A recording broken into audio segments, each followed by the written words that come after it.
Bonjour à chacun et chacune. Que le Seigneur vous bénisse en ce mois de juin, qu'il vous accorde de pouvoir contempler sa gloire au travers de chacune de ses lectures. Dimanche, je vous rappelais que ce mois, je vous proposais de lire 30 témoignages rendus à la gloire du Fils de Dieu au travers de l'évangile de Jean. Et nous commençons cette série de 30 témoignages par celui de l'apôtre lui-même, l'évangéliste Jean. Voilà ce qu'il nous dit au chapitre 1, verset 14. La parole a été faite chair et elle a habité parmi nous, pleine de grâce et de vérité. Et nous avons contemplé sa gloire, une gloire comme celle du Fils unique venu du Père.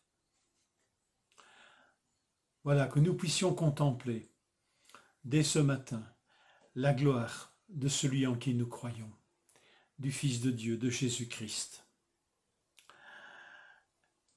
Vous allez me dire, c'est Jean ici qui a contemplé la gloire du Fils.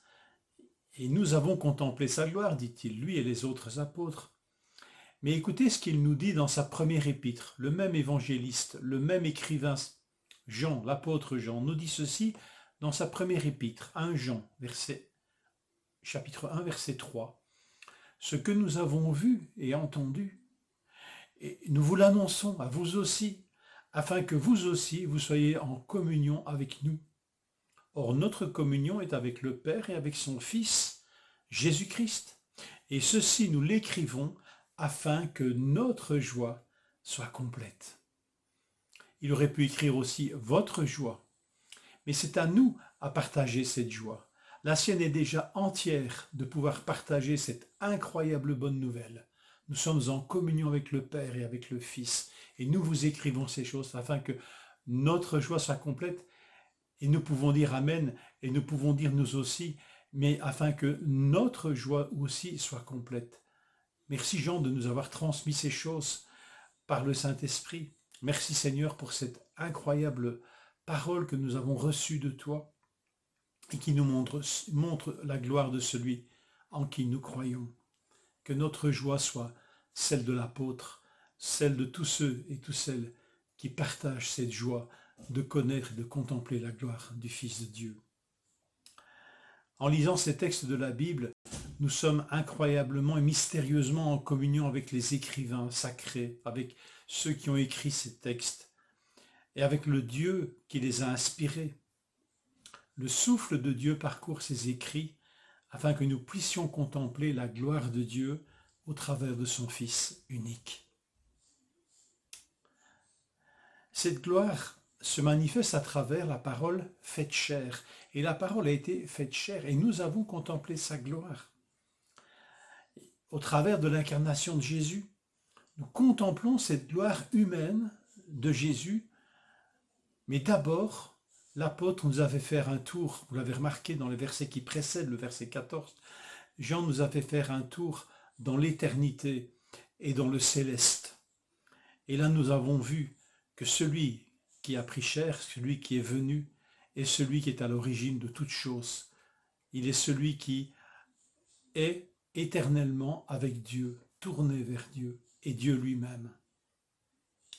Jean, au verset 15, que nous ne lirons pas aujourd'hui, nous le lirons demain, Jean le Baptiste le dira de cette manière, c'est celui, en parlant de Jésus, c'est celui dont j'ai dit, celui qui vient après moi m'a précédé, parce qu'il est avant moi. Qui peut parler ainsi? Qui a pu parler ainsi de choses étonnantes? Celui qui vient, Jésus, nous précède et nous a précédés. Et l'apôtre Jean rend ce témoignage. La parole a été faite chair, mais la parole était avec Dieu et la parole était Dieu. Ce qui est visible, tout d'abord, quand cette parole s'incarne, quand le Fils de Dieu vient, ce qui est visible est ce qui le remplit. Elle a habité parmi nous, pleine de grâce et de vérité. C'est ce qui ressort de lui, tant il en est rempli. Pleine de grâce et de vérité. Contemplons cette gloire et cette grâce et cette vérité dont le Fils est rempli. N'ayons pas peur de la vérité, elle est pleine de grâce. Respectons cette grâce, elle est pleine de vérité. Dans nos lectures futures, contemplons cette grâce et cette vérité qui sortent glorieusement du Fils de Dieu.